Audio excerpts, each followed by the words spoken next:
Yeah. So I'm Zachary Sheets, principal at LaPaul High School. I'm Misty Oreo. I'm an institutional analyst. I do grants for the department. So I'll just go over kind of how it all started. I actually do not remember. It was very painless, actually, to be honest with you. But no, I somehow got in contact with Ryan. Talked a lot about different technologies. And then for us, the opportunity to work with this is called a COPS grant. I actually don't know what the acronym stands for. Community-oriented policing. There we go. So, and it was funding to help secure our campus. And for us, as you know, within a high school, we are 2,500 students. We're the second largest high school in the state of Hawaii. So doing something to secure our campus was very important, and finding funds to do that was obviously even more important, because then you can do it. So we worked, and I think for this COPS grant, no one in the state of Hawaii or the state of Hawaii has not applied for it. So the funding has never been used for the Department of Education in the state of Hawaii. So that was one unique factor. And also the way our state dynamics work is we're one school system, in case you didn't know that.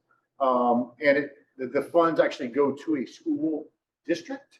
So that's why I had to involve Misty.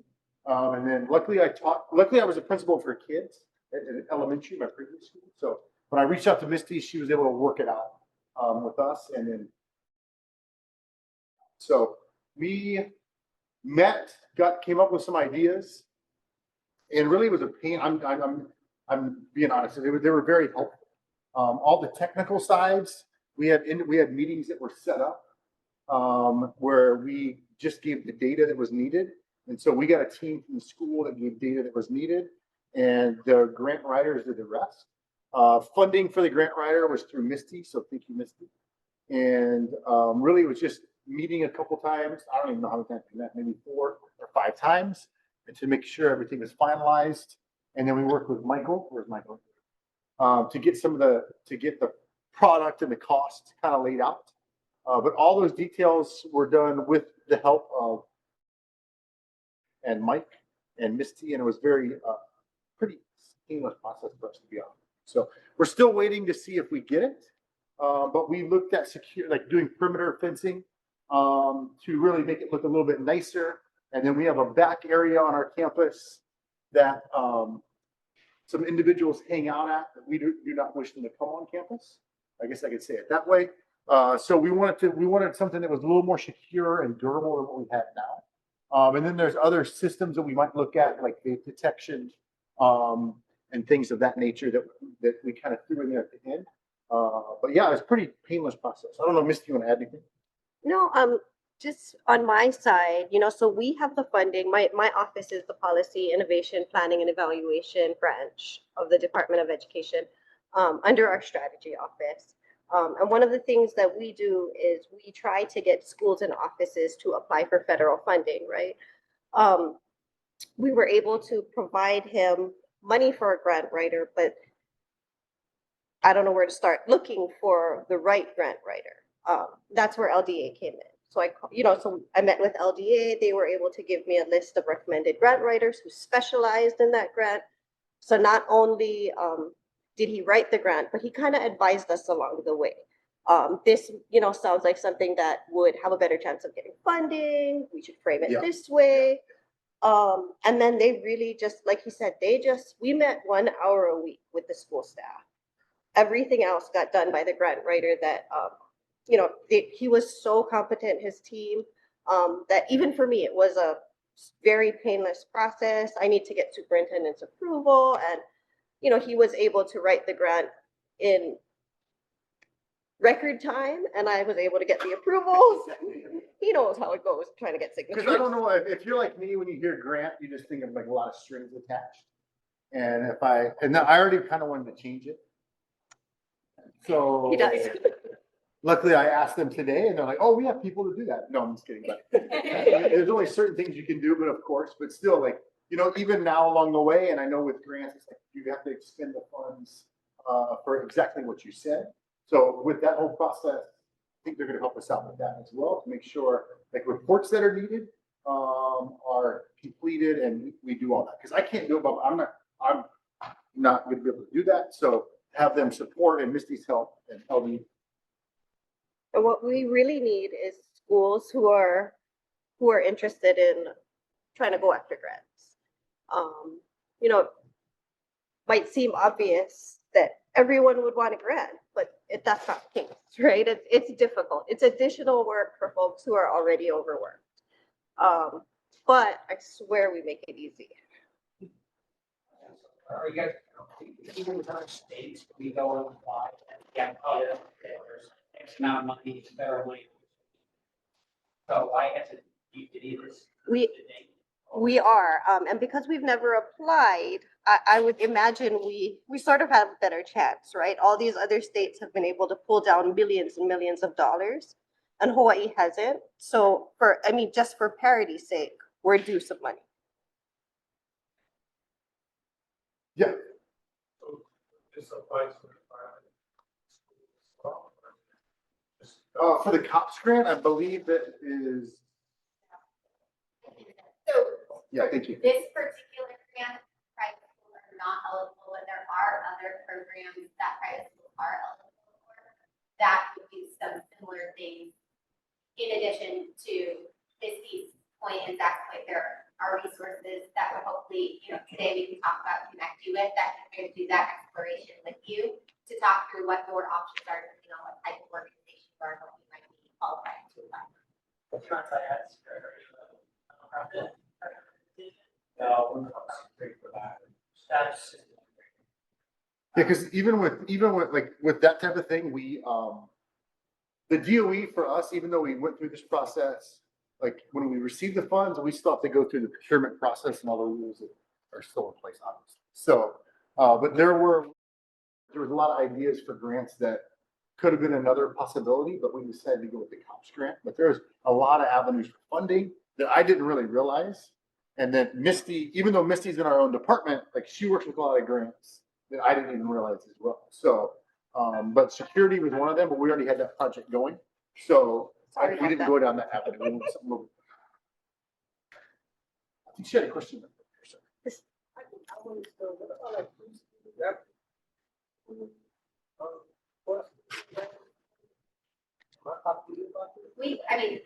we can speak to it a little bit depending on what falls under the Department of Ed in terms of early childhood education. Yeah, so I believe anything below kindergarten is not under the DOE's purview. So that would be the Office of Early Learning, the Executive Office on Early Learning. And then after school programs, we actually handle a lot of those through our community engagement branch. Federal program specifically for early scenario, so even for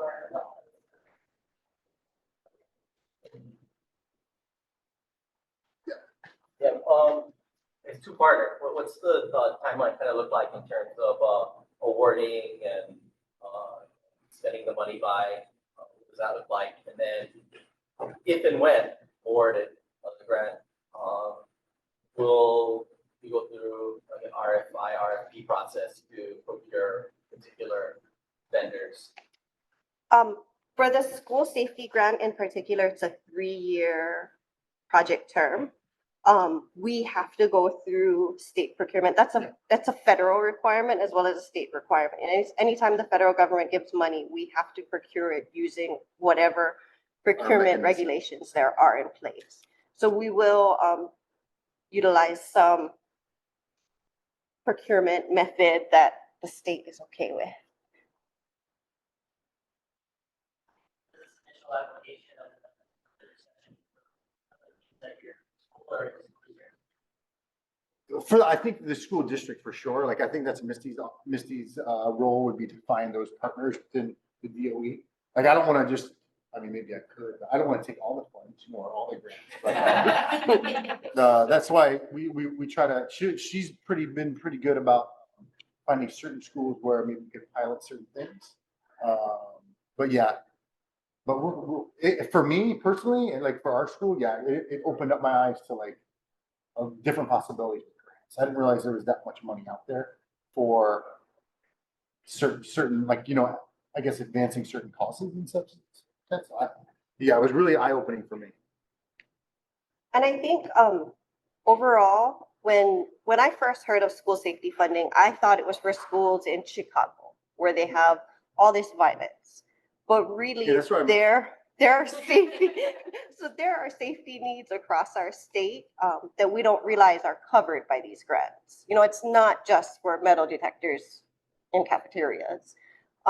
It's for a bunch of different things, and so just sort of educating our school leaders on what the funds can be used for. And then they start thinking, oh, I could use, you know, a new fence or some cameras or some, you know, whatever it is that, that they kind of come up Yeah. with that makes sense for their school. I think the hardest part for us I was just talking to someone back there, but for us, for the high school, like we're such a big campus. When you look at a lot of solutions that other places have, there's like one entry. I think for us, what's really difficult if there are solutions for like all of our doors open to outside. You know, the whole campus is wide open to the outside. So for us, it's more that security camera system as opposed to like having a lot of different other mechanisms. But I know there's like an intercom system that we looked at. We didn't go down that avenue because we are now just getting like a security system. And we use our own funding for that. So we didn't use that route. But there are a lot of things that are out there and a lot of technologies that could make our open air campus a lot. Our campuses are structured very different too, right, than campuses elsewhere. And the open nature, I think, of it creates a lot of challenges that don't exist in schools across the country. So there's particular need for certain things here because of the way our campuses are meant to be open spaces, inviting spaces. But we still have to secure those because there's still folks that want to do bad things. Are you guys using, like the hazard vulnerability assessment done by people you have in this Max office? Yes. You guys use that as your basis to help you determine what the needs are? Or you guys do your own? Yeah, for this part, well, yeah, we do use that from the threat assessments where our areas that we could bolster. So for us, like having a security system, we can't. So for us, through this grant, there were a lot of vulnerable areas around the back of campus.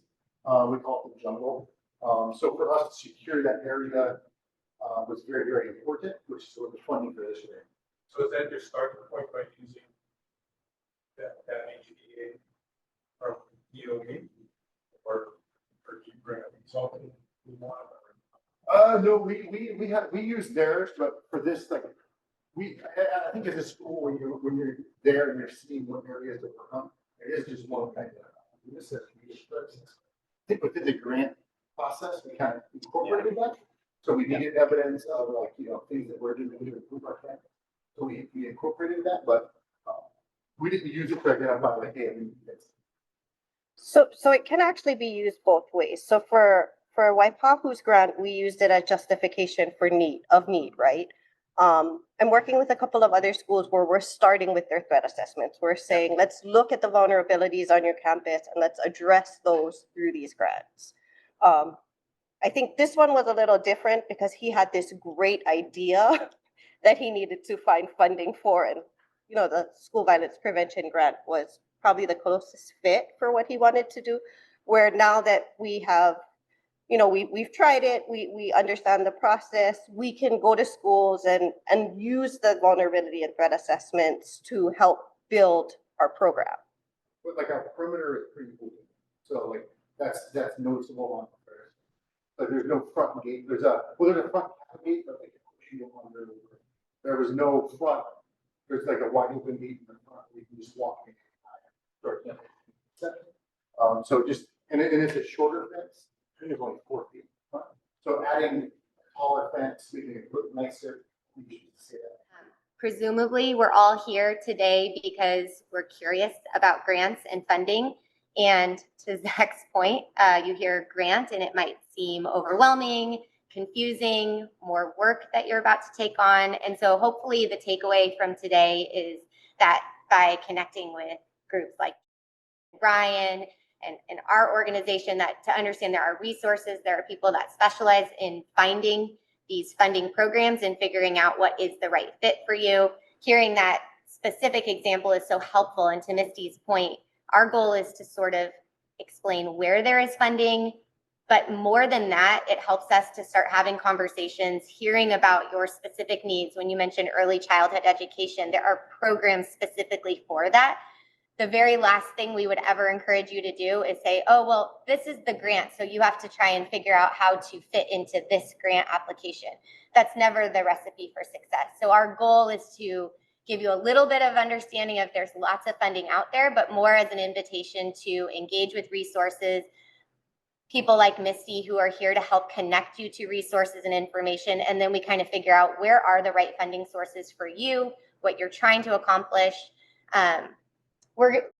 We kind of broke this out into different areas of focus at our organization, Learn, Design, Apply. We're a grants consulting and management firm. Our job is to kind of understand funding at a high level, but also we focus on different areas, different buckets of funding, different agencies, different types of technology, just so that we can kind of specialize in certain areas and direct you to the right resources around the right programs. Ryan, if you don't mind driving slides, thank you. We can kind of skip through the first few. Like I said, we've broken this up. So today, Megan and I are going to tackle just a couple of the first topics, and then we'll pause and answer questions, and then we'll shift to some colleagues also with our organization with some other types of funding to explore and think about. Generally, as I mentioned, we're a grants consulting and management firm. Our job is to monitor funding, become as much of experts as we can to help connect people to the right resources and information, to make sure you're looking at the right grant programs, understanding what you might be responsible for Misty and Zach to kind of help alleviate some of the fear of going after a grant and take some of the heavy lifting off of your plates and make sure that that funding is going to the organizations that it's intended to support and help actually make those grant programs successful, both at the federal or state agency level, but also for your organizations and align with what you're trying to accomplish. So just at a very high level, if you're new to grant funding and funding in general, and kind of with some of the questions I was hearing about the COPS program specifically, there are different types of funding, and we'll talk a little bit about that. But they come in all different shapes and flavors, and understanding that is sort of the first place to start, just so you know where you might want to start looking for funding. There are allocations, and those are funds that are sent directly to whether it's the state or specific agencies within the state that trickle down into sort of different categories with different priorities. Those are not competitive. You don't have to submit a competitive application like the COPS grant to get access to those funds. However, you still have to meet certain priorities and be within the boundaries of what those funds are intended to do.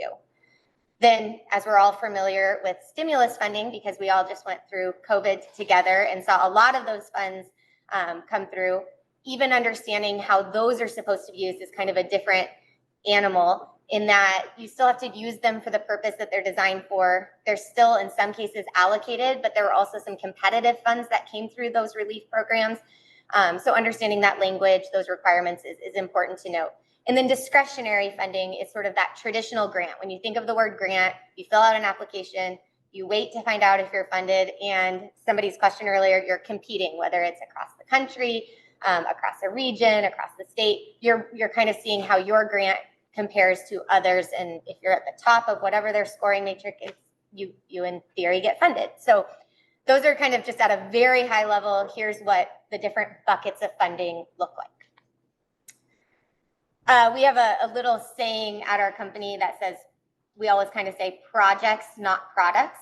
We tend to specialize in funding that has a technology play, some sort of way that technology can help solve for challenges. Funding follows problems. So wherever you see a challenge, whether it's across our country, across Hawaii, that needs to be addressed, usually there's money to help address that. And maybe some kind of technology or perimeter fencing or cameras or access control, that might be what you need that budget to fund. but you have to have an idea of your project. So you hear Misty talking about that threat assessment process and taking, okay, where are your vulnerabilities? Let's figure out what we need. Let's talk about our project and what would make it successful. And then let's go find the right funding source to support that project. If you start with the project, you'll have much more success when you do find the right funding source to solve for those challenges you're facing. And again, one grant's not going to solve all your needs. So sometimes it's about building a funding strategy. That's where groups like ours can come in, help walk you through that process. What is your strategy? What are your long-term goals? What are your short-term goals? And which grants are going to help meet you along the way? And then again, the biggest takeaway is that resources like us, like Ryan and Misty and Zach and people that have done this before exist, and that we're here to help walk you through this process. And then as George mentioned, the whole goal of today is, yes, to give you a little bit of this information, but also to connect with you after this, hear about your individual needs, your organizations, and hopefully have a conversation that leads to more conversations about where we can find funding. My job today is just to give you a little bit of an example of one upcoming grant program that I have done for a very long time. Done this grant together for almost 20 years. It is one that is due to come out really soon, and it's also one that's very underutilized in the state of Hawaii. You heard Missy reference the COPS grant. It's also one of those programs that Hawaii just hasn't received this funding for a variety of reasons. This is one of those programs that Hawaii has high eligibility in certain areas, and it could be a really amazing program if it's something that sort of speaks to you. So I'll give a quick overview of this program, and then I'd love to talk with you if this is a grant that sort of sparks some interest in what you might be trying to do. This is a grant through the Department of Agriculture. It's called the RUSDLT, which stands for Rural Utility Services Distance Learning and Telemedicine Grant. So it is a technology grant supporting all things related to distance learning and telemedicine, hardware, software, the technology, kind of those CapEx purchases that will give you the technology that you need in order to do distance learning or telemedicine activities, as long as you're benefiting the most rural and underserved communities. That key rural and underserved, there are different measurements that we can kind of walk you through if your locations are eligible or kind of what it might look like for your project design.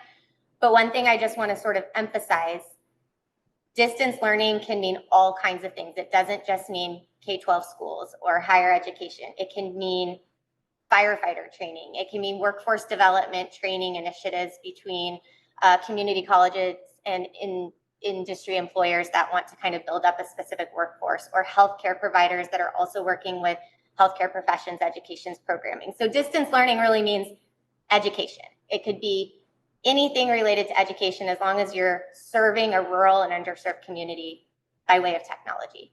Similarly for telemedicine, it does not just mean telemedicine, hospital, health clinic. It could be telemedicine into schools, bringing in resources like mental health professionals remotely into K-12 schools that don't have somebody full-time staffed for those K-12 students or those higher ed students. So think outside the box, this grant, because it is Department of Agriculture, not Department of Ed, it is very open to kind of your definition of, are you using technology for training and education in rural areas? End of story. That will make you competitive for this grant. It funds up to $1 million. There is a 15% match. And like I said, it is due out pretty soon. So if you go to the next slide, Brian, I think I put a little map on here. So if you look at this map of Hawaii, what you'll see is anything that's yellow, which isn't a ton, is what's considered urban by this grant's definition. So anything outside of the yellow is kind of eligible.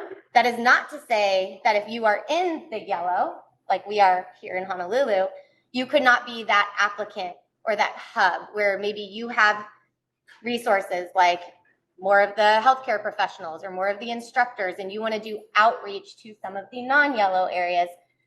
This would be a good fit for this program. I also wanted to call out this list at the top here is since actually before 2010, that is all of the funded applications since, I can't remember when OHA was because it was before 2010, but on the website, they only went to 2010. But honestly, that's not very many since 2010. So again, to my point, this is undersubscribed in the state. Mm-hmm.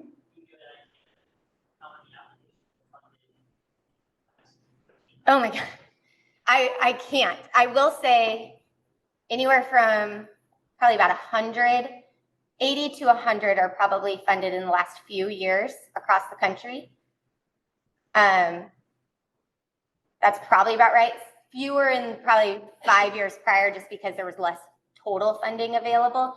But to give you a reference point, if across the country every year you're getting anywhere from 80 to 100 funded, and this is Hawaii's list since before 2010.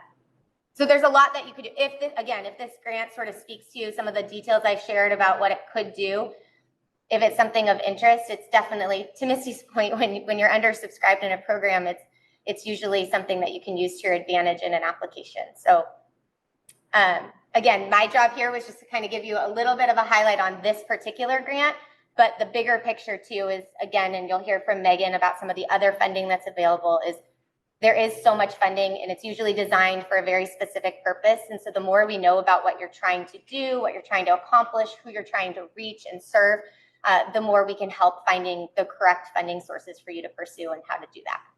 Yes. Yes, it does. Absolutely. Micronesia, Guam, absolutely. So it's a federal grant, so it does have to be within the United States, but territories, absolutely. Yes. No, good question. They still have to be in the rural areas. But again, you could, in theory, like if you have a correctional facility that falls within the urban areas, in theory, they might have access to more resources at that facility than some of the locations that might be rural. They could be a hub where you might have, say, telemedicine from that location delivered out to those rural sites, or education. So we've done a lot with like state departments of corrections, where they partner with their community college district for education, or they partner with their local health providers for telemedicine. Some of those are in non-rural areas, but because they have access to the people, they'll come to that hub location and serve those rural sites. So they're still eligible, and they can absolutely still receive funding, as long as you're primarily benefiting those rural sites that don't have access to those resources locally.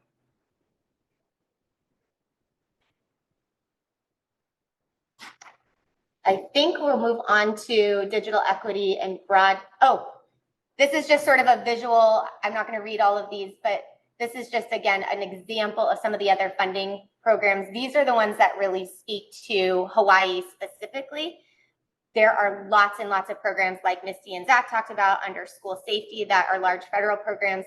But again, these are just sort of to give you an idea of sort of the different types of programs that we work on, that we've seen lots of really cool projects under. All right, I'm going to pass it to my colleague Megan, and she'll. Oh, yes. No, I just had a question. Like they said, career technical education. Yes. It's for Native Hawaiian. Is there a certain percent of the population that you have to have? Yes. So usually for anything under sort of Native Hawaiian education, you have to have a designation. So a lot of those will be like higher education institutions that have a designation, and then you can apply. There are some that if you can demonstrate percentage that you would still qualify and be eligible for. For most of these, you will have like Native Hawaiian serving institution status. But we can explore that. And usually with some of those larger ones, you will also see some for K-12 also, and that would be more based on percentage of student population. Yes. I would imagine, yes. All right, and I can jump up with more questions too after we talk with Megan, but let's talk about broadband and digital equity.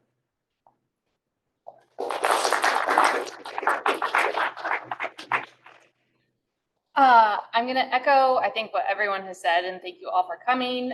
We're really excited to be here and talk about what we do day in and day out, because we're passionate about it, and hopefully connect what we know with what you're looking to do.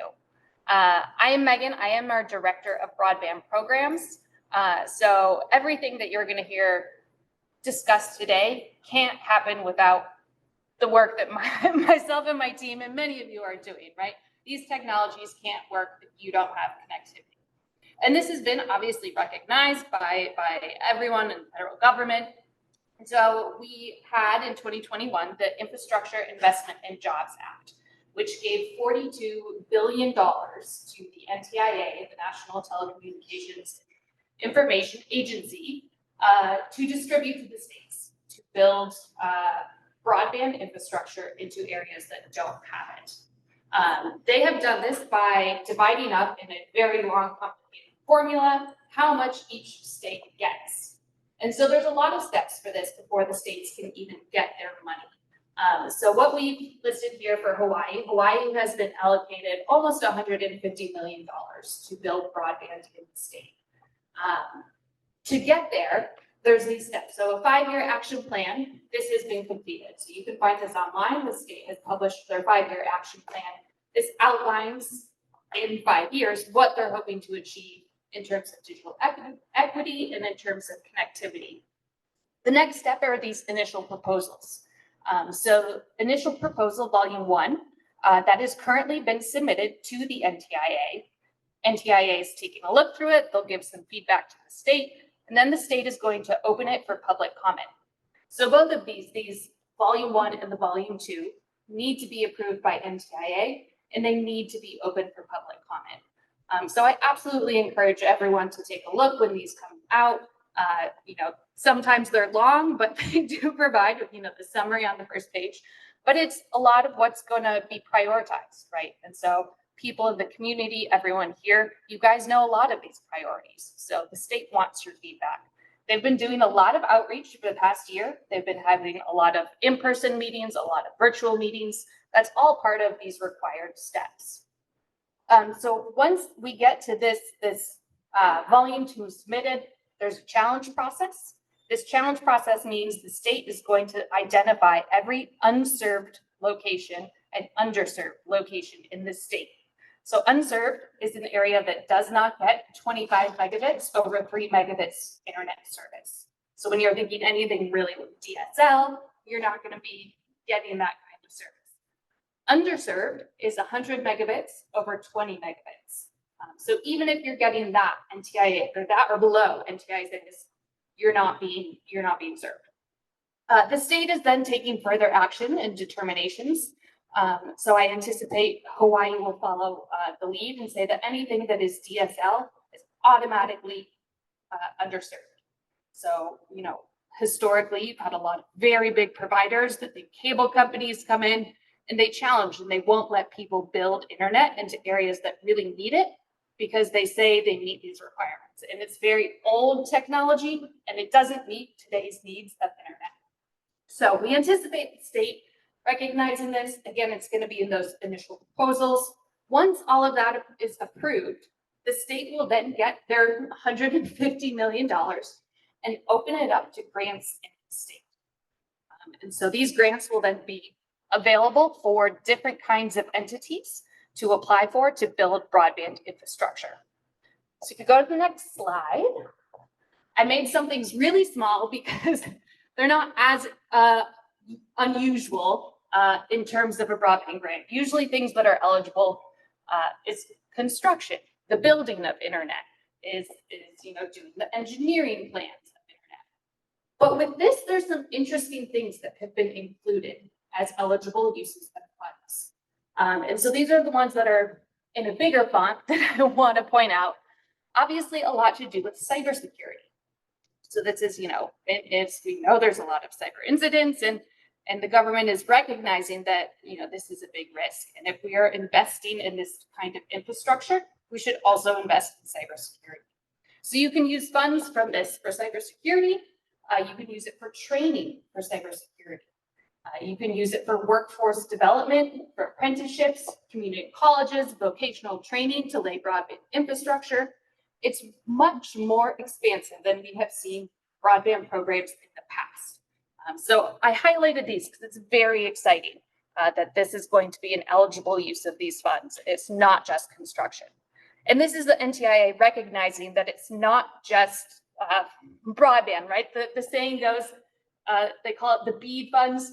BEAD without equity is just bad, is what we hear, right? So a lot of these points here are addressing that equity component. So even though this is an infrastructure grant, there are non-infrastructure components to it. So on the bottom there, you'll see that there's a 25% match required for getting these funds. Next slide.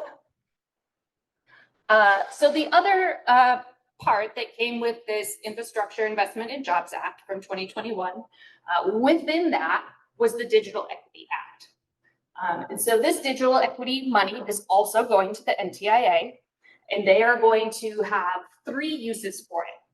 So the first part has already been delivered. That's that state digital equity planning grant program. So the state of Hawaii got about $570K that they've already received, and they built and did a whole bunch of work and put together the state's digital equity plan. It is currently open for comment. You can find it. Again, I really encourage folks to take a look. They did a lot of hard work putting this together, and it outlines kind of the state's plan of how they're going to address digital equity in the state. Oh, yes. Well, Oh, okay. but as far as the,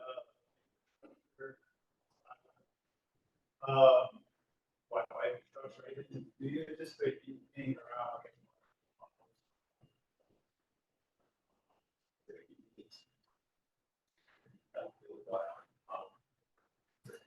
Sorry, I didn't hear. I'm gonna step forward. So the question is there any anticipation?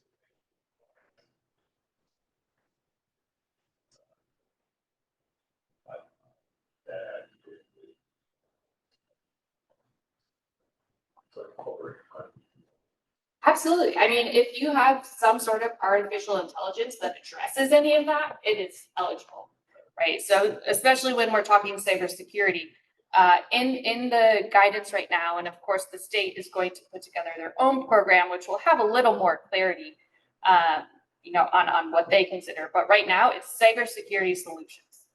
So if you have an AI cybersecurity solution or anything AI related that fits in these terms, then yes, it's absolutely. I mean, I think with this one in particular, kept some of these categories particularly vague or open to allow a lot of new innovative technologies that they just don't know yet. Like, I mean, that's the whole industry, right? Like that's many of our friends here who would have thought I would have had a little neat where I try not to look at myself too much.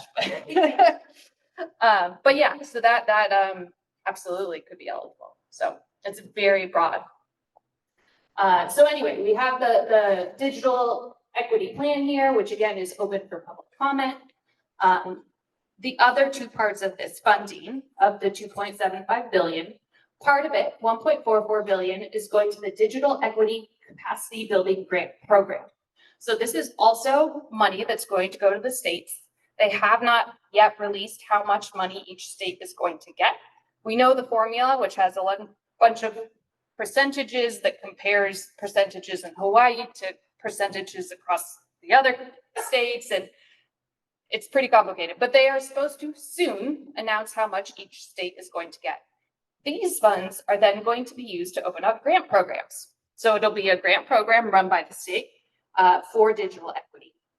And my next slide, which I'll get to, will show that, but I want to touch on this last one, which is also very similar. It's 1.25 billion, but this is a federal program. So it's going to be very similar to the one that the state will be putting on. The legislation that brought this program to life says that this national one has to open within 30 days of states. So they will be on a similar timeline because that's what the law says. But so it'll be a lot to focus on, and which is why Dina and my colleagues are here, because now is the time to think about your grant strategy. And there's a lot of overlapping programs like this. And as Dana pointed out earlier, it is a strategy, and it's oftentimes more than one grant. But if you go to the next slide, we have the eligible uses. Again, I did my little thing because there's a lot here, and I made many things small. But the big one to point out there is to develop and implement digital inclusion activities. That is very broad, right? They recognize that digital inclusion, digital equity means so many things, right? As Dana said earlier, we're all about projects and not products. And that's what these grants are going to be looking for. They want to see an issue, a problem, and what your solution is. So not just the technology, but what are going to be the benefits? What are the ancillary things that are going to come from this? So it is really a wide variety. When you think about how much of our life is digital, almost everything, right? And so when you're thinking about what does digital equity mean, what does that mean for the elder generation? What does that mean for individuals who have been recently incarcerated? What does it mean for English as a second language speakers? So these covered populations, right? There's a big long definition for each state of what they deem a covered population, along with what the federal government thinks a covered population. So again, elders, veterans, incarcerated individual, young people, old people, how does technology impact all of them? And how aren't they receiving those benefits? And how will your project meet that? There is then some little details at the bottom. You can use 10% of these funds for administrative costs, which as we know are critical to actually making projects come to life. A 4-year implementation period. And right now the rule is that the federal share may not exceed 90%, which means you need a 10% action. Now, it might sound intimidating, but oftentimes grants, and I think these ones will reflect that, allow in-kind contributions. So this means anything that you can provide and put value to that is related to the program, you can count as a financial contribution. So you can cover staff hours and meet that entire 10% of your in-kind. So don't be scared away when they talk about these match components, because a lot can be put towards that. You don't need necessarily to have the financial capital to put forward. So I think I have one more slide. Yes, actually I have 2 more slides, but important dates. So these are important dates for Hawaii. So again, money is going all across the country, but Hawaii has let us know their important dates for both the BEAD and the digital equity funding. So right now, again, I have the picture there. The digital equity plan has this public comment period.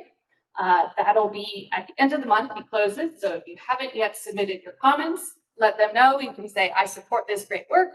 You can give feedback. They want to hear from you.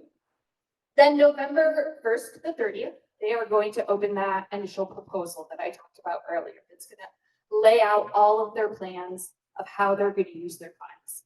That is then again open for public comment for 30 days, and then NTIA will approve it. So they have to, by November 30th, submit their digital equity plan. So they have a month after this period of comments to finalize and incorporate feedback, and then submit that digital equity plan. December 27th is when these initial proposals need to be submitted. And so everything that has to do with that has to be to NTIA by December 27th. January, that is when the state has said that they will have a broadband roadshow challenge process. So again, this is what I was describing when you can say, yes, we agree with your determination of my house being unserved, underserved, etc. They're going to have a roadshow explaining to people how to do this challenge process. In these volume proposals, they will outline who is an eligible challenger. So there are a few more components to it, but that will be in January. And then from March to July is when they expect the challenge process to actually happen. So they're teaching, and then they're going to open it. And then after that, there's not another box, but after that is when we think grant programs would open. So you're looking at fall 2024 for those infrastructure funds. These are Megan's important anticipated dates. These are my best guesses based on what we've been seeing and what we know they have to do. The state digital equity grants are probably also going to be fall 2024. So the state is going to be very busy both with the digital equity funds they're distributing and their infrastructure funds, but we do anticipate that timeline. And then also, as I said, within 30 days, the federal program has to open as well. So we'll see that also probably fall of 2024. And again, the infrastructure ones fall, winter of 2024. So the end of next year will be a very busy time for your state broadband office, and should also be a great time for many of you who are looking to apply to be going after these funds. I think that's it for my slide. Any questions?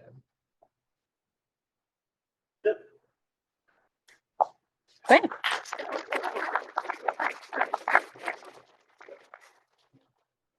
So aloha and mahalo for having all of us here today. My name's Lori Griggs and I am with LGS Tech Consulting. And I'm here today with Learn, Design, Apply. I've been working in life safety, security, and communication technologies for the past 30 years. And I'm dating myself, I know. Actually, it's a little more than that, but 30 sounds better than 35, right, Zach? Anyway, I've had the opportunity to work with a lot of different manufacturers of technology, with integrators, and specifically in life safety and security. And over the last 3 years, I've had the privilege of being able to work with the Learn, Design, Apply team with schools all around the country, helping them fund technology for safety and security. Because at the end of the day, who's responsible for the safety of our children? We all are. I mean, how many of you are a parent, an aunt, an uncle, an educator, a grandparent? There's not a single person in here that is not impacted by the safety or can't impact the safety of the child, right? That's what we do and that's what we're responsible for. So if you'll flip to the next slide there, Ryan,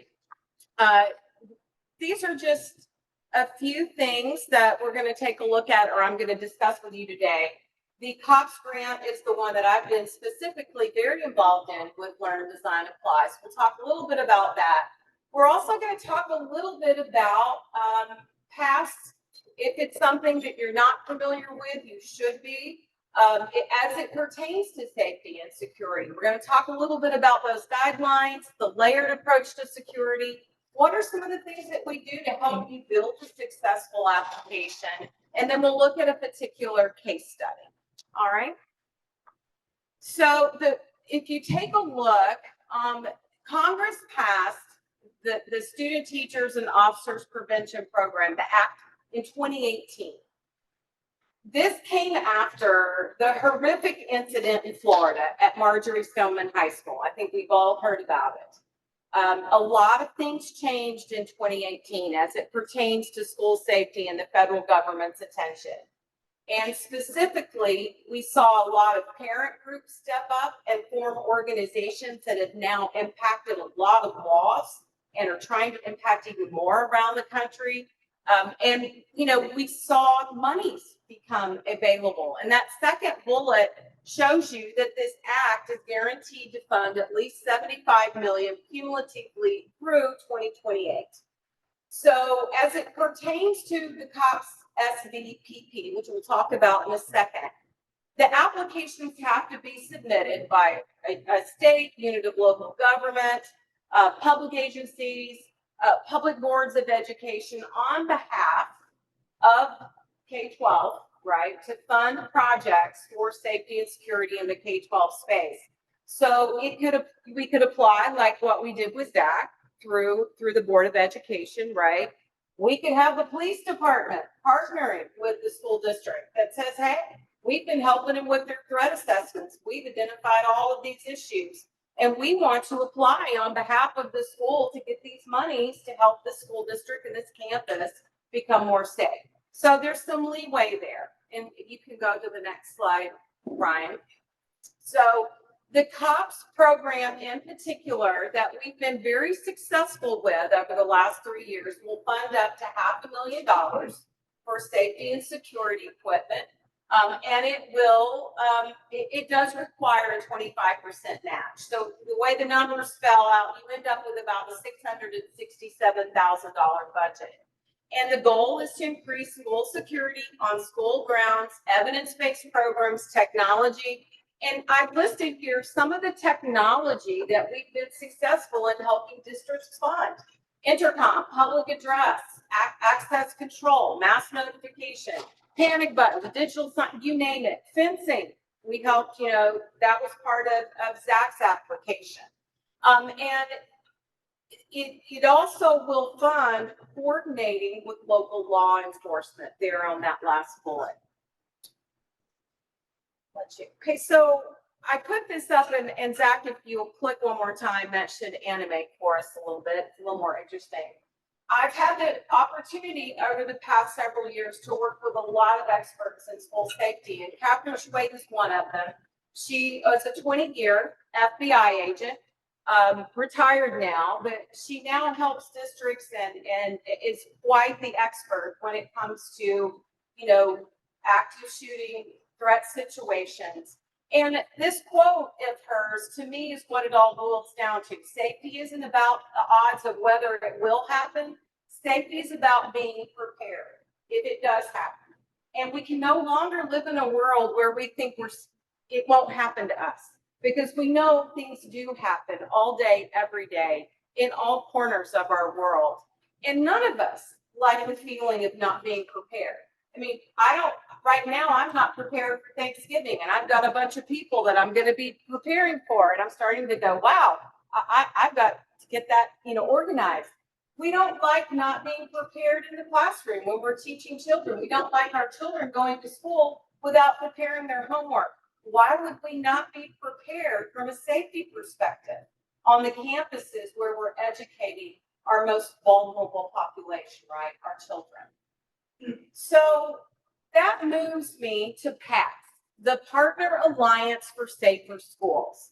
This organization came out several years ago, and it's a volunteer group of experts from all around the industry. You're going to have people that were involved in Columbine. You're going to have technology folks here. You're going to have mental health resources and experts. But they came together and have put together the most comprehensive best practices for school safety and for securing school facilities that I believe exist. And we use this working with districts because you need to know what you don't know. And like you guys were saying earlier, you can't just say, well, I'm going to add a bunch of technology because I think I need to be more safe. There's got to be a reason behind what we're doing. PATH can really help with that. So if you'll flip to the next slide, Ryan, if you go to their website, path.org, you will see a plethora of information. You'll see so many things that are helpful, but this is what I believe it really boils down to. And they coined this, and I live by it with every single school that I ever talk with. And as I'm working with integrators that are talking with schools every day, we have to do things in a layered approach. We can't assume because we put up a few video cameras that we're safe. We can't assume that just because we've got that perimeter fence that we're safe and nobody's going to cross it. We can't assume that our access control is always going to be what it needs to be. We have to look within each layer that impacts our campuses. What is the technology I'm using now? How is that working? And what do I need to do to enhance it? And so it starts before it even gets to your school, right? What's going on in the community? Water threats just yesterday in Maine, 2 schools had to be locked down, right? You probably all saw it on the news because of something that was going on in the community. How did those schools get that message? And how did they implement it quickly to make sure that nothing broached their perimeter, right? So what's going on district-wide within my community? Now, let's assume something has gotten onto my property perimeter. What do I have in place that's going to tell me something has broached that perimeter? How am I going to handle that? Now, let's assume it's in the parking lot, right? Now it's moving toward my building, toward my doors, right? What do I have in place at those doors and those ingress points? And now let's say that it got in, and Uvalde, it got in, right? It got in the door. And now it's inside the school. Now I've really got an issue, and what am I going to do about it? And none of this is meant to be, it's dark content, you guys. I mean, it really is. And we all want to believe that nothing is going to happen, but we just simply need to be prepared for if it does. And looking at these layers, And looking at the technology that are within these layers will help us get to a point where we can then sit down and say, all right, let's put together a plan for funding. How are we going to go about getting money to pay for this? So if you'll flip to the next slide, Ryan, building these applications, it really starts with that analysis point. And I think that's where those past guidelines are so important. What is your current situation? What is our current situation? Like right now, look at this building. What's our current situation here?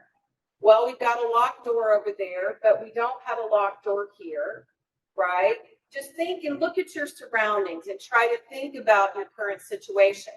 And then help that build you into, okay, in a perfect world, this is my desired situation. This is what I want to work toward.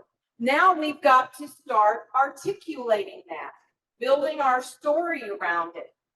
Why are we going after these monies? What is it we want to do with them? Where are we going to put them, right? How are we going to integrate all of the technologies together so nothing is siloed, right? And are we going to have to do this in phases? And most likely, most school security projects are done in phases. They don't all just happen overnight. So then we've answered all of that. We're starting to build that story, build that application. And then we've got to look at, okay, you can put all the technology you want in any building that you're in. If the people in that building don't know how to use it, you might as well not have it because no one knows what to do with it.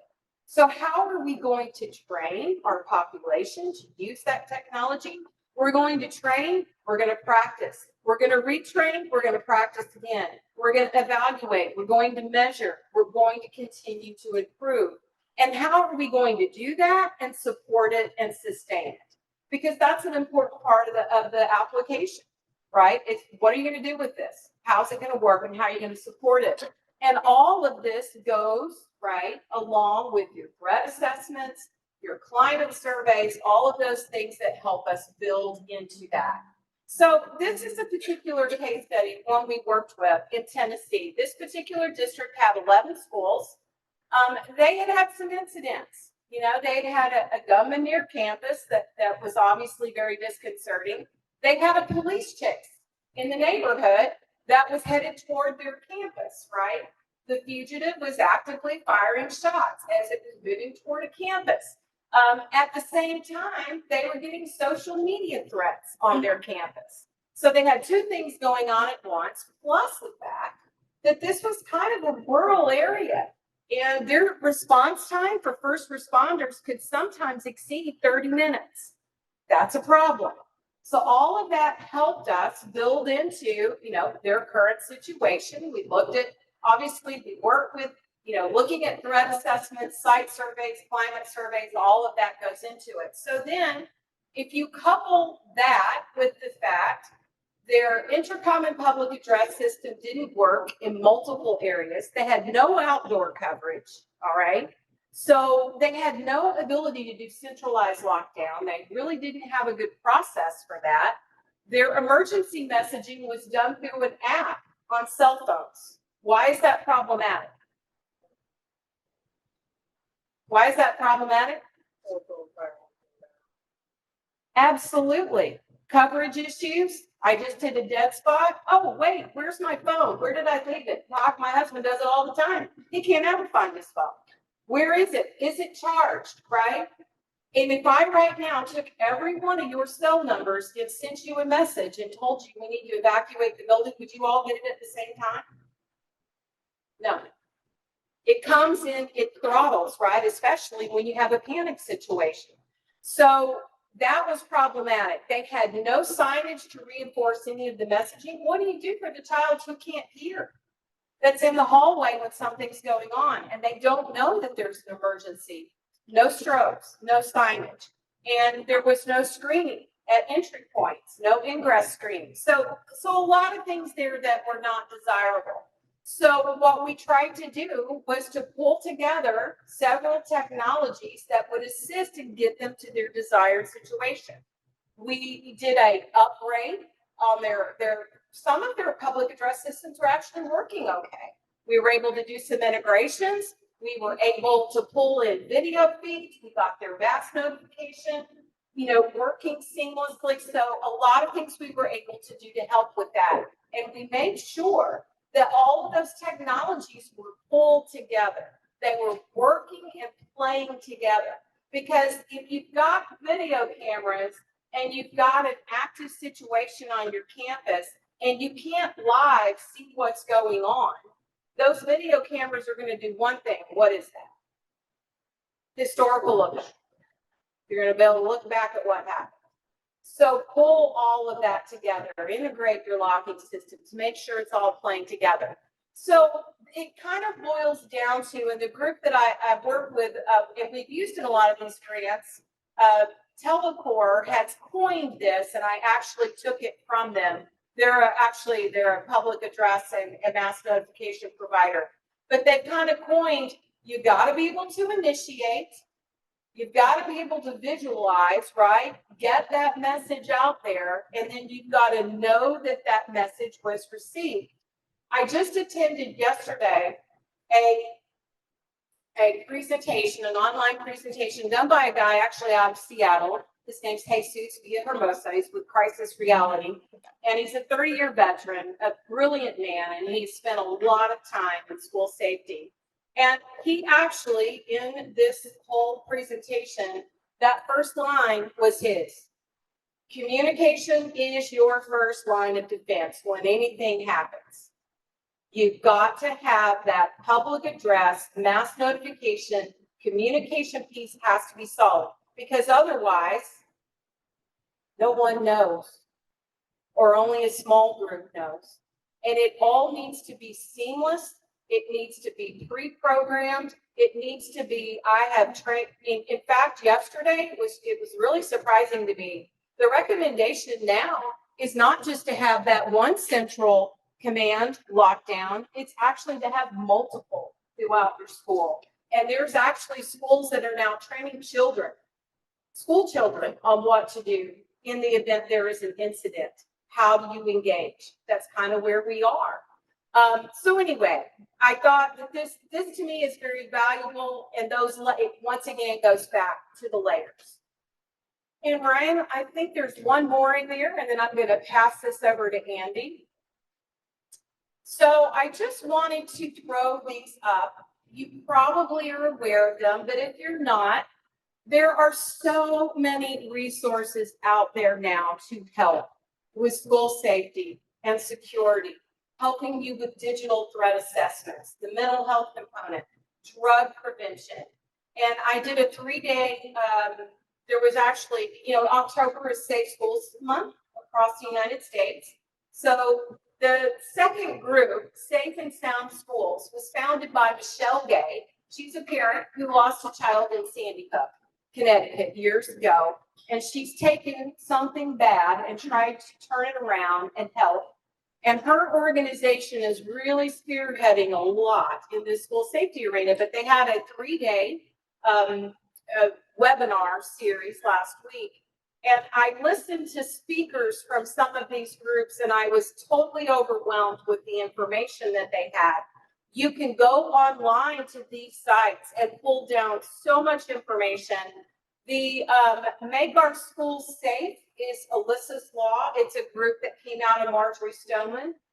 It is a law now that's passed in 6 states and pending in about another 4, and actually being at the federal level. There's consideration at making it a national law, which requires every school, every classroom to have a panic button and to be able to send an emergency signal throughout your school facilities. So I highlighted that down at the bottom. If you haven't heard about Alyssa's Law, it's coming. The I Love You Guys Foundation is Standard Response Protocol, another valuable one.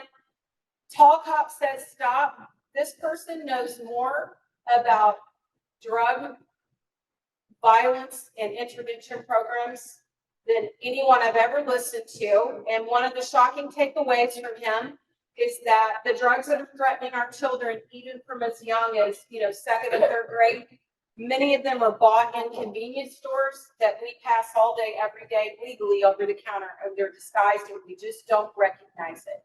So he's got some amazing content on that site that you could download and listen to, share with your district pop and with your parents, things that are just very valuable. And then from a federal level, that last bullet, oh my goodness, there's so many resources, you guys, to help with all of this. And so I encourage you, to take a look, and there's many, many more. This is just a sampling, and I was able to listen to a few of them last week, and it was very valuable. So with that said, any questions, or Andy's going to continue this because there's more money outside of just the COPS program, and he's going to speak to that. But is there anything before Andy pops up? Any questions? Well, thank you very much. Actually, would you mind going back one slide? Just had a couple things to say on this, the last 2 bullet points here. So as we're noticing more and more federal regulation or state regulation bubbling up to federal and making things standard, there is kind of this friction between regulation and maybe a limited amount of funding that you guys receive in order to implement those regulations. That's where grant funding has come in very well for us. Have those conversations about becoming compliant. Building further on compliance is really just kind of the ethical and more of the student considerations that you guys are taking into account of what you should be doing on top of just what's required.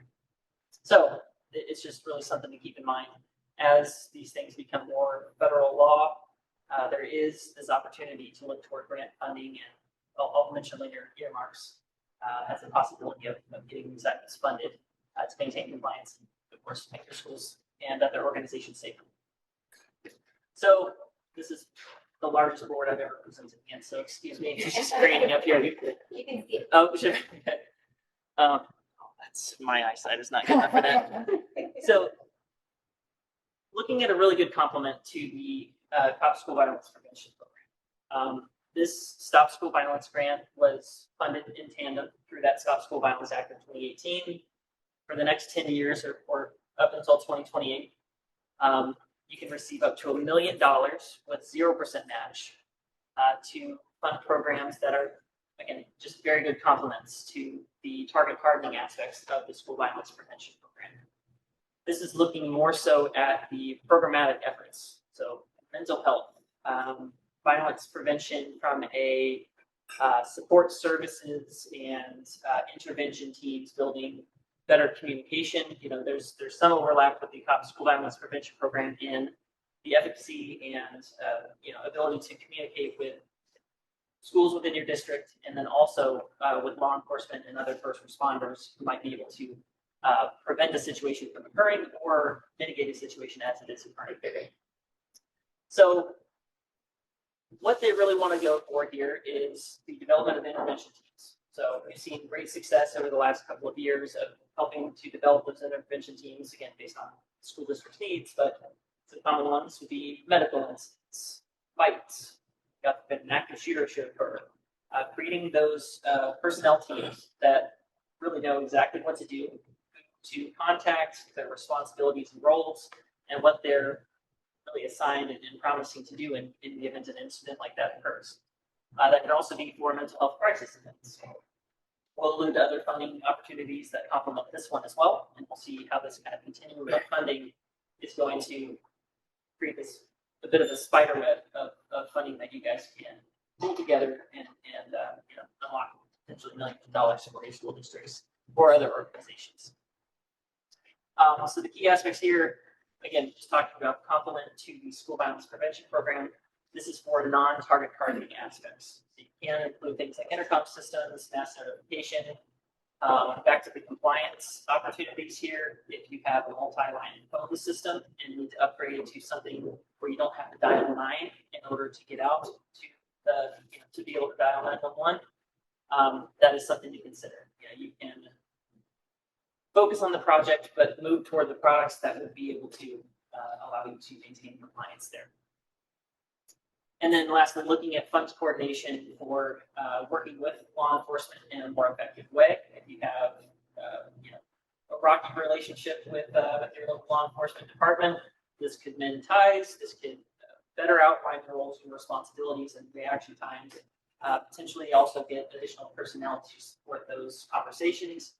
And then I think, as we're mentioning through all of these opportunities, broadband, of course, with the 10% administration coverage, this would allow you to add additional personnel to coordinate, take one less job that you're signing up for through a grant off your plate, and actually hire somebody in to administer and report on this grant. Next slide. So this is just a big slide of pictures. I plan on talking to each one of these, and it's really, again, just trying to fold in how many different funding opportunities are out there for various organizations, how intertwined all of these things could be, starting with EDA. Looking at recent events with the wildfires that happened in Maui, there's an opportunity to use economic development and administration funds for what works to rebuild facilities. I heard somebody mentioning over here about UX designers, the ability to create a brick and mortar location where people come in and train on technology. You can purchase the technology. You can even build a building with that. The only thing they don't really fund is personnel. Anything else you consider, if it bolts to the ground or it's heavy and difficult to move, they'll probably fund it. You can get up to around $2.5 million to support your programs that you need to implement that. One good example of that was an advanced manufacturing initiative. There was a company that works on North Carolina A&T's campus in Greensboro. They doubled the size of their facility and included HP 3D printers, injection molding equipment, and basically doubled their business, able to hire another 30 to 35 individuals from NCANT's engineering program. Great jobs, facilitate private investment from brands like Toyota, Honda, Husqvarna, all recognizable names. And again, it just kind of spurs that gradual economic development in the area. The Department of Housing and Urban Development, community development block grants. It's just investments not just in housing, but the ability to invest in parks and services, things that make your community brighter, more accessible. Let's see, Department of Education. So the school-based mental health services. Again, tying back to Stop School Violence. Mental health is a pretty big component of making sure that students feel supported, safe, and potentially you're avoiding any crisis proactively. The Environmental Protection Agency. This is a bit of an offbeat path, but looking at indirect ways in which you can use funds from the federal government to offset your budgets, which are all being constrained a little more after ESSER and state and local fiscal relief funds are expiring. You can purchase a bunch of electric buses. By renovating your fleets, you can get like $10 million for electric school buses that you can spend elsewhere. Frees up some money in your budget. We talked about Department of Justice, although there are some additional grants through there. Department of Labor, there's workforce development and apprenticeship opportunities. And the Department of Energy, so Renew America Schools. This can provide up to $15 million for school districts to invest in HVAC, really anything that's going to improve energy savings, retrofits from halogen or CFL lighting to LED. Building envelope, replacing windows, which can also bolster school safety and security. So there are really a lot of unique opportunities here that can all hold together to just unlock a couple $1 million for one school district, community. Hopefully that gives you an idea of just, this is just like less than 1% of the funding that's out there. Next slide, please. So now the weird topic of earmarks. Show of hands, who's here to heard of earmarks, congressional spending? Not from the LPA team. So this was, I don't know if abolished is the right word, but it was kind of sunsetted about 10, 15 years ago. Considered to be a bit of like the pork barrel politics. We do this for me, we'll put in some funding for a bridge or something like that, build a bridge that goes nowhere. You know, kind of seen as not the most efficient use of funds. And it's reopened through the Biden administration to hopefully create some more handshakes across the aisle. I don't know how well that's working. We're just noticing that there are a lot of great opportunities here to basically open up new funding opportunities that are non-competitive in nature. So if you have good political ties, and you can read the definition here, which I think is pretty heavily jargon-based. Earmark is a provision inserted into a discretionary spending appropriations bill. That means the federal bill that gets approved every year. To direct funds to a specific recipient while circumventing the merit-based or competitive funds allocation process. Really, it means you get a grant application where you're the only applicant. So it's basically an invite to get money. And if you have political support, you show of hands, does anybody have a tie to a state representative or a senator? Maybe we can work it out. Yeah, maybe. What we can do is work on developing a project, finding an applicable grant program, and some of these only exist through the earmarks process. And then really the biggest point here is you just harass your senator for like 6 months, and hopefully they get to that into the federal bill, and they send you an invite in the next fiscal year. Some of these can be up to $15, $20 million. So the next slide, please. I think there's one in particular that I wanted to showcase here. Actually, sorry, this is just all the different areas in which they plan to fund. So toward the bottom, it gets a little bit less applicable. I tried to bold some of the areas that were of major interest here, but rural development, as we noted, a majority of the islands have large swaths of land that qualify as rural. Community facilities is one that we haven't talked about yet, but I'm sure as we start mingling with beers and food, we'll definitely get into the meat of that. Justice, of course, stop school violence. Commerce, that's the broadband side. Edward Byrne, that for law enforcement. And then looking at labor, health and human services, education, HRSA for healthcare, and HRSA has a really strong presence in rural areas. And as you plan to build out potential community health initiatives, especially through schools, that's going to be a helpful one. But the one that was most interesting to me, and next slide, please, is looking at this COPS technology and equipment grant. So this does not exist as a competitive program, but you can receive up to $5 million, or that's the largest award that we've seen so far,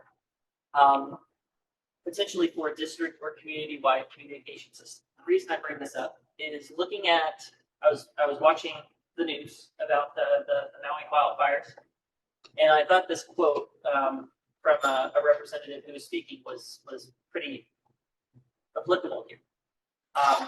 The head of the Maui Emergency Management Agency defended their decision to not sound the sirens to notify everybody of the fires that were occurring, because that can typically just be used for tsunamis, and that sends people to the hills. Fires go very rapidly up the hills. They had to make a decision on whether to alert people of the fires, potentially send them in to get even more situation. But what you can do here is find something like a multi-purpose alarm system. This works the same way as the school district with, say, they just have a fire alarm. Reaction to a fire is very different than an active shooter situation. There is an ability to get $5 million or maybe more for some sort of district or community-wide communication system through this. And all it takes is a 1 to 3 page executive summary and harassing your senator.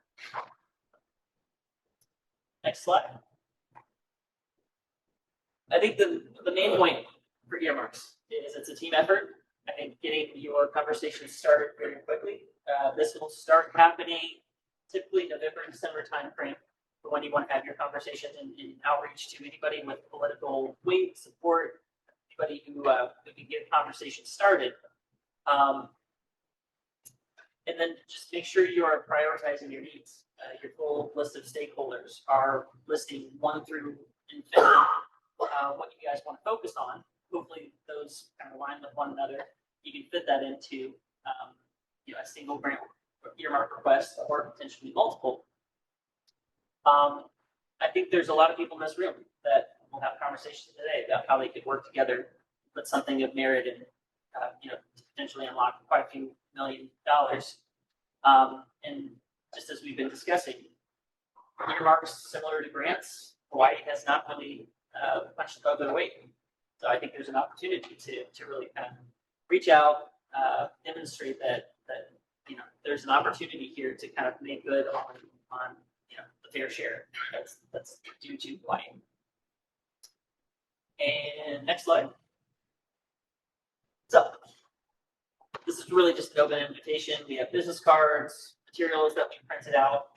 I think the main takeaway here for everybody who's spoken today, as well as the sponsors of the event, and thank you guys for having us here.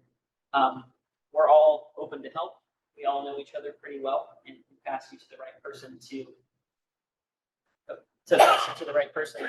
answer your questions. That's technology, that's knowledge about grants, that's about just developing that funding strategy, maybe even helping work through like who needs to be a part of conversations in order to get to where you need to be. So with that, any questions? I know it's a lot to get through in about 10 minutes here.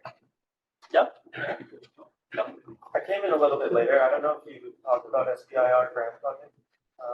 Was that a top of it? It wasn't. It wasn't? Or? It wasn't now. Okay. Are you familiar with that? I could try. Okay. I was just, I'll come up to you after. Is that like NSF? What? National Science Foundation, SBIR? I believe so. Yeah. Okay. Go for it. Oh, okay. Well, I mean, so I'm a part of the Blue Startups cohort, team, and we created a technology that basically removes servers from communication. It's peer-to-peer, directly peer-to-peer, like true direct peer-to-peer, meaning your data is stored on some cloud. And we wanted to explore SBIR grant funding. I don't know the process for that. I'm familiarized myself with it. I do know that I was directed to reach out to Turbo SBIR in regards to my grant writing. I don't know if you can let me any more tips. Sure. Are you speaking to like research and development? Like, do you need startup costs? Correct. Yes. Okay. Best one I know of to start with is the NSF Seed Fund. Have you taken a look at that yet? Not yet. Okay. $250,000 in zero equity stake, just free money for good ideas. Really? And they have like 60 different categories that you can work under. I've helped with a few of those. It starts with a project pitch, maybe I think it's 1,500 words. So you have to be really choosy about how you demonstrate that it's going to be strictly research and development, not elaborating on something you've already created. Okay. And what's the timeline first? You can submit it anytime. Okay. So they have 4 cycles every year. And so depending on where you land with your project pitch being submitted, they'll give you a timeline and a kind of a deadline each quarter where you can submit. I think you have to fall into that next quarter's deadline in order to be still eligible. Otherwise, you have to wait a full year in order to submit again. So you have to really make sure that once you get the pitch in, you're ready to go for that full grant. You said it was an NSF, so National Science Foundation Seed Fund. Thank you so much. Sure. Yeah.